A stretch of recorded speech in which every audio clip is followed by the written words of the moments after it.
ETF index mutual funds నేర్చుకుని stock మార్కెట్లో రాణించాలనుకుంటున్నారా? వెంటనే ఈ నెంబర్కి కాల్ చేయండి.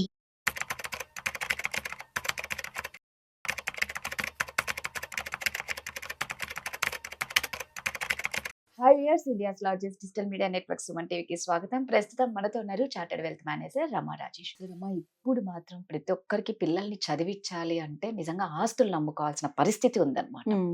అంటే ఎంత డబ్బు ఉన్నా కూడా వీళ్ళకు చదివించడానికి సరిపోవటం లేదు. కరెక్ట్. నేను రీసెంట్ గా మొన్న మీ స్టేటస్ చూసాను. 18 సంవత్సరాలు వచ్చేసరికి 20 లక్షలు కావాలా, 50 లక్షలు కావాలా, ₹1,00,00,000 కావాలి, ఈ మూడిట్లో ఏది కావాలి అని వెరీ ఇంట్రెస్టింగ్. ఎలా సాధ్యం? 18 సంవత్సరాలు వచ్చేసరికి ఇంత అమౌంట్ వాళ్ళ దగ్గర పేరెంట్స్ వాళ్ళకి ఇచ్చేంత ఎలా ఉండాలంటావు? నేను ముందు స్టేటస్ గురించి ఎక్స్ప్లెయిన్ చేసి తర్వాత ఆ క్వశ్చన్ ఎక్స్ప్లెయిన్ చేస్తాను. స్టేటస్ లో నేను పెట్టడానికి రీజన్ ఏంటి అంటే 18 సంవత్సరాల్లో 20 లక్షలు కావాలా, 50 లక్షలు కావాలా, ₹1,00,00,000 కావాలని పెట్టడానికి మెయిన్ రీజన్ ఏంటి అంటే, చాలా మంది ఎప్పుడైనా నేను పిల్లల ఎడ్యుకేషన్ కోసం ఇట్లా ప్లాన్ చేసుకోండి అని చెప్పినప్పుడు వాళ్ళకి అది అర్థం కాదు. ఎందుకంటే అందరికీ నంబర్స్ లోనే అర్థమవుతాయి. ఇప్పుడు ఇన్ని సంవత్సరాలు పెట్టుకుంటే ఇంత డబ్బులు వస్తాయన్నది వాళ్ళకి అర్థం కాదు. నేను ఎప్పుడైతే మీకు 20 లక్షలే కావాలా, 50 లక్షలు కావాలా, ₹1,00,00,000 కావాలంటే అందరికి ఏం కావాలి? ₹1,00,00,000 అవుతాయి. ఎగ్జాక్ట్లీ. కానీ ఆ ₹1,00,00,000 ఒక రిస్క్ ఉంటుంది. దాన్ని ప్రాపర్ గా ప్లాన్ చేసుకుంటే కరెక్ట్ అని చెప్పినప్పుడు ఎవరికి ఎక్కదు అది. సో అందుకని నేను స్టేటస్ లో అట్లా పెట్టినప్పుడు వాళ్ళకి అర్థం అవుతుంది. చాలా మంది మెసేజ్ చేశారు రిటర్న్, ఏంటి మేడం ఎవరైనా 20 లక్షలు ఎందుకు తీసుకుంటారు, ₹1,00,00,000 కదా కావాలనుకుంటారని. కానీ ఇక్కడే చాలా మంది మిస్టేక్స్ చేస్తారు. అందరికి కోటే కావాలి, కానీ వాళ్ళు ఇన్వెస్ట్ చేసేది మాత్రం సేఫ్ అండ్ సెక్యూర్ ప్రోడక్ట్స్ లో పెట్టుకుంటారు. దాంట్లో 20 లక్షలు 30 లక్షలు కన్నా రాదు. ఎగ్జాంపుల్, పిల్లల ఎడ్యుకేషన్ అంటే ఇప్పుడు ఫర్ నౌ నాకు బేబీ పుట్టారు అనుకుందాం, ఇంకొక 18 సంవత్సరాలు నా చేతిలో ఉన్నప్పుడు ప్రతి సంవత్సరం నేను ఒక 5,000 ప్రతి నెల నేను 5,000 దాయగలను నేను అనుకున్నప్పుడు, నేను ఎవరికైనా వెళ్ళి మ్యూచువల్ ఫండ్స్ లో పెట్టండి అంటే వాళ్ళు వింటారా? అమ్మో రిస్క్ ఎక్కువ, లేకపోతే దాంట్లోని రిటర్న్స్ అంటే నా డబ్బులు ఏమైపోతాయో అన్న భయంతో వాళ్ళు ఏం చేస్తారు, ఆ అమౌంట్ తీసుకెళ్ళి ఎఫ్డీలోనో లేకపోతే ఏమైనా స్కీమ్స్ లోనో పెట్టుకుంటారు.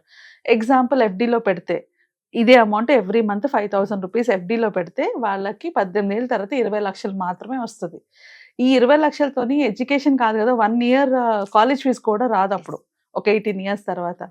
నెక్స్ట్ వాళ్ళందరూ చేసే ఇంకో మిస్టేక్ ఏంటంటే సుకన్య సమృద్ధి సేవింగ్ స్కీమ్. ఇది చాలా మంది చాలా మంచి ఇన్వెస్ట్మెంట్ ఆప్షన్ అనుకొని పెడతారు. యాజ్ అన్ అడ్వైజర్ నేను కూడా పెట్టమని చెప్తాను, కానీ ఎడ్యుకేషన్ కోసం అది రైట్ ఆప్షన్ కాదు. అది ఎందుకు కాదు ఇంకో వీడియోలో డీటెయిల్డ్ గా నేను ఎక్స్ప్లెయిన్ చేశాను, అది ఒకసారి చూడండి. బట్ అది ఎడ్యుకేషన్ కోసం సుకన్య సమృద్ధిలో పెడితే వాళ్ళకి 50 లక్షల దాకా వస్తుంది.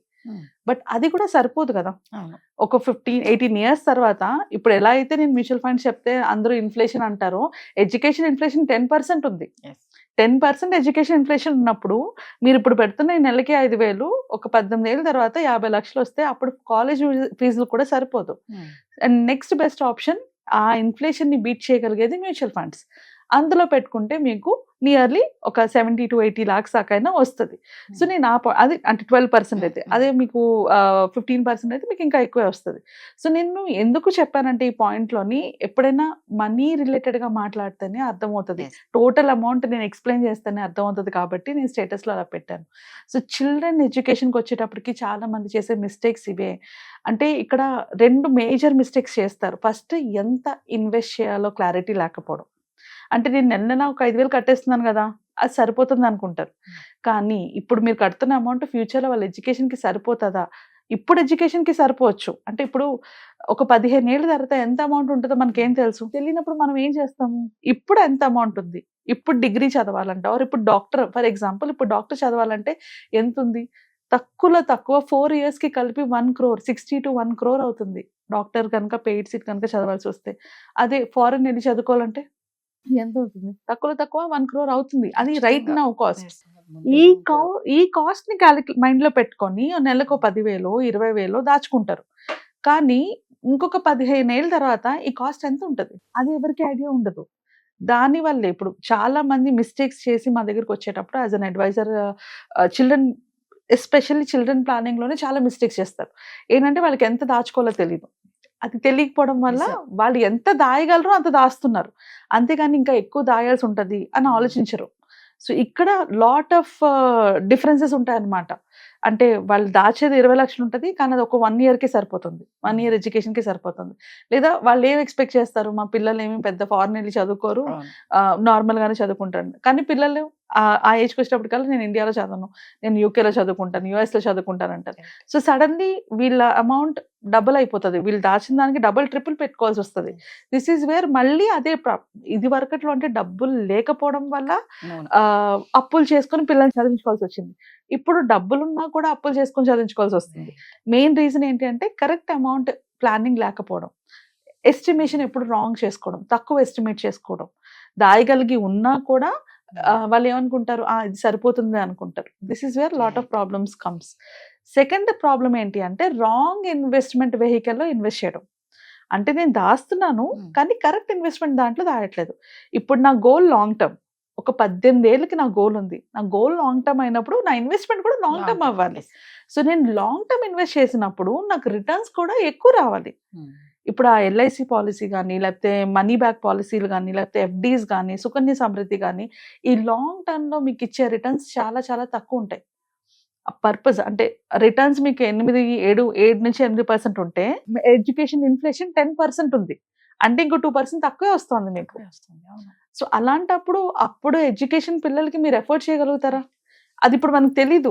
సో అందుకే ఎవరికి ప్రాబ్లం అనిపించదు. ఇప్పుడు నేను ఇన్వెస్ట్ చేస్తున్నాను, నాకు ఎక్కువ అమౌంటే కనబడుతుంది, ఫ్యూచర్లో అది ఎంత వస్తుందో నాకు ఇప్పుడు తెలియదు కాబట్టి నేను దాన్ని ఏమనుకుంటాను, నేను దాస్తున్నాను, అన్ని బాగానే ఉన్నాయి అనుకుంటాను. ఆ సిచ్యువేషన్లోకి వచ్చిన వాళ్ళకి ఆ ప్రాబ్లం తెలుస్తుంది. సో దట్ ఈస్ వై ఈ 2 మిస్టేక్స్ చిల్డ్రన్ ఎడ్యుకేషన్ ప్లానింగ్లో చేస్తారు. అందుకే ఎస్పెషల్లీ చిల్డ్రన్ ఎడ్యుకేషన్ కోసం ప్లాన్ చేసేటప్పుడు స్కీమ్స్ జాయిన్ అయిపోవడం, లేకపోతే గవర్నమెంట్ పాలసీస్ అవి వాటిని పెట్టుకోవడం, ఎఫ్డీల్లో పెట్టుకోవడం, ఆర్ మనీ బ్యాక్ పాలసీలు పెట్టుకోవడం, ఇవి కరెక్ట్ కాదు.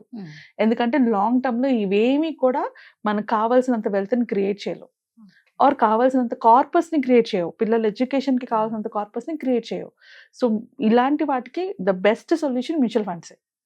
ఎందుకంటే లాంగ్ టర్మ్లో మ్యూచువల్ ఫండ్స్ మంచి రిటర్న్స్ ఇస్తాయి, ఆ ఎడ్యుకేషన్ ఇన్ఫ్లేషన్ని బీట్ చేసే ఇన్వెస్ట్మెంట్స్ ఇస్తాయి.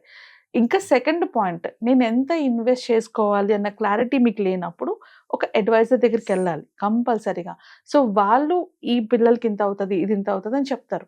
అండ్ అది మీకు ఎక్కువ అనిపించినా కూడా they will still create a plan.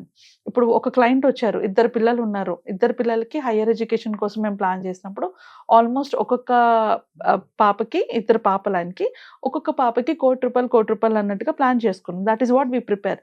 So ఈ రోజు ₹1,00,00,000 వాల్యూ ఫ్యూచర్కి వచ్చేటప్పటికి, అంటే ఆ 18 yearsకి వచ్చేటప్పటికి 3 crores అవుతుంది. సో అంత అమౌంట్ మనం దాయాలి అంటే ఇప్పుడు ఎంత దాయాలి, ఇప్పటి నుంచి అప్పటి వరకు దాయాలి కదా. సో ఒక్కొక్క అమ్మాయికి he needs to save around 25,000 దాచుకుంటూ రావాల్సి వస్తుంది. సో అంత అమౌంట్ దాస్తే ఇప్పుడు ఎలా గెట్ ఆన్ అవుతాను madam, this is a point. So అక్కడ వీ సజెస్ట్ నెక్స్ట్ ఐడియాస్. ఇంత అమౌంట్ ఒకేసారి మీరు దాయలేరు, అప్పుడు మీరు స్టెప్ అప్ చేసుకోండి. అంటే ఇప్పుడు ఎంత దాయగలరు దాన్ని స్టెప్ అప్ ఎస్ఐపి చేసుకోవచ్చు, మధ్యలో బోనస్లు వస్తాయి, అలాంటివి వచ్చినప్పుడు వాటిని యాడ్ చేసుకోండి. ఇలా ప్లానింగ్ ఉంటుంది. ప్లానింగ్ ఒకేసారి చేసి ఒకేసారి మనం ఎండ్ చేయలేం. Planning is a continuous process. ఆ ప్రాసెస్ ఒక అడ్వైజర్ తోడున్నప్పుడు ఈజీ అవుతుంది. అండ్ యాజ్ అన్ అడ్వైజర్ వాళ్ళు ఏం చేస్తారు, మీ గోల్కి ఇంకా ఎంత బ్యాలెన్స్ ఉంది రీచ్ అవ్వడానికి, దాన్ని ఎలా ప్లాన్ చేసుకోవాలని గైడెన్స్ ఇస్తారు. So this is what is more important in children education ప్లానింగ్లో. చిల్డ్రన్ ఎడ్యుకేషన్ ప్లానింగ్లో చాలా చాలా ఇంపార్టెంట్ పాయింట్స్ ఏంటి అంటే ఎంత అమౌంట్ కావాలి అన్న క్లారిటీ కావడం, అండ్ అది రీచ్ అవ్వడానికి ఒక ప్రాపర్ సిస్టమ్ని క్రియేట్ చేయడం. ప్లాన్ వన్ టైమే, but we have to create a system. ఇప్పుడు ఫైనాన్షియల్ ప్లానింగ్లోని నేను ప్లాన్ చేసి ఒకసారి ఇచ్చేస్తే అది మీరు ఫాలో అవ్వలేరు కదా. మధ్యలోని కొన్నిసార్లు డబ్బులు తక్కువ రావచ్చు, ఎక్కువ రావచ్చు, సమ్ టైమ్స్ ఆ ఫండ్ కరెక్ట్ కావచ్చు, కాకపోవచ్చు. ఇది ఒక సిస్టమ్. అంటే ఎవ్రీ ఇయర్ దాన్ని రివ్యూ చేసుకుంటూ నేను ఆ గోల్కి రీచ్ అవుతున్నానా లేదా అని ప్లాన్ చేసుకోవడం. సో ఇలాంటి దగ్గరే ఒక అడ్వైజర్ హెల్ప్ కంపల్సరీగా ఉంటుంది. అది ఎప్పుడు మేము చెప్పేది అంటే మోస్ట్ ఇంపార్టెంట్ గోల్స్ ఏవైతే లైఫ్లో ఉంటాయో వాటిని స్టాక్ మార్కెట్ ట్రేడింగ్ ద్వారా కానీ, లేకపోతే ఎఫ్డీస్ ద్వారా కానీ, గోల్డ్ కానీ, రియల్ ఎస్టేట్ కానీ తీర్చలేవు. లాంగ్ టర్మ్కి మనం తీర్చుకోవాలనుకుంటే ఎస్పెషల్లీ ఇలాంటి గోల్స్కి డైనమిక్గా ఉంటాయి. అంటే ఇది కరెక్ట్గా ఇంత అని మనం చెప్పలేం. ఎక్కువ దాచుకోవడంలో తప్పలేదు, ఆ ఎక్కువ దాయాలి అంటే ఒకేసారి దాయలేం. ఇప్పుడు రియల్ ఎస్టేట్ అంటే ఒకేసారి దాచుకోవాలి. ఇలా ఒకేసారి దాయలేనప్పుడు mutual fund is the right option. అప్పుడు మనం ఎంత దాయగలమో అక్కడి నుంచి స్టార్ట్ చేసుకుంటూ పెంచుకుంటూ మధ్యలో ఏమైనా ఎక్స్ట్రా అమౌంట్ వస్తే దాన్ని యాడ్ చేసుకుంటూ వెళ్తాం. సో దట్ ఈస్ వై ఎప్పుడైనా కూడా ఇలాంటి గోల్స్ ఏవైతే ఉంటాయో వాటికి మ్యూచువల్ ఫండ్స్ ఇంపార్టెంట్ అని సజెస్ట్ చేస్తుంటాం as an adviser. And that is అది అర్థం కావాలి అంటే numbers లోనే చూపించాలి.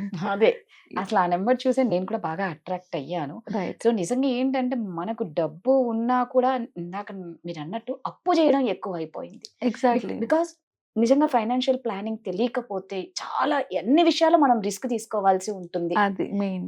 కాబట్టి దయచేసి ఎవరికైనా సరే ఏదన్నా ఒక డౌట్ ఉన్నా, మీరు ఏదన్నా ఒక ఫైనాన్షియల్ మంచి ప్లానింగ్ చేసుకోవాలి అనుకున్న ఒక మంచి అడ్వైజర్ కావాలి. సో అది ఎవరైనా అప్రోచ్ అవ్వండి. రమ్మ కింద స్క్రోల్ అవుతుంది, తను చాలా చక్కగా అడ్వైస్ చేస్తారు. మీకు ఎటువంటి డౌట్స్ ఉన్నా కూడా తను చాలా చక్కగా చెప్తారు. కింద స్క్రోల్ అవుతున్న నెంబర్కి కాంటాక్ట్ అవ్వండి. థ్యాంక్ యూ రమ్మ. Thank you.